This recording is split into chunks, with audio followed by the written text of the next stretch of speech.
paano maglagay nito.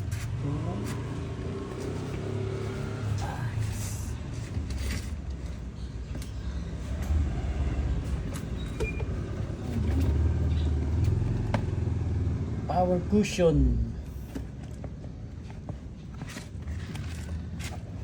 So ito. Yan.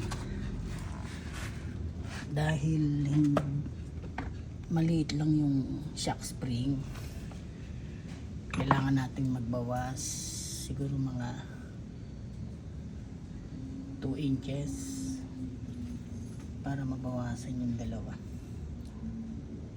para mag-cash. Ngayon, para siya pumasok, kailangan natin ang langisan. Langisan muna para madali. And then shoot na natin. Yan. Okay. So madulas na siya.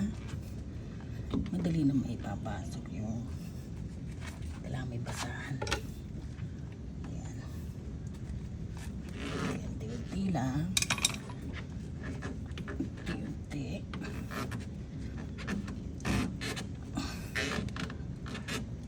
Pasok lang. Unti-unti. Dahil maliit lang yung spring.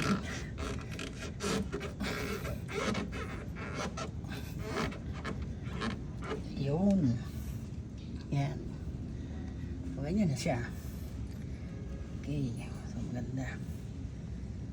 Yan. Purman nyo na lang kung saan siya pwedeng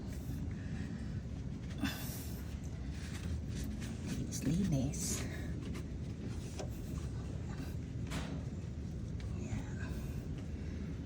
Pag malambot na ang spring, may mga alternatibo naman. Okay. That's it.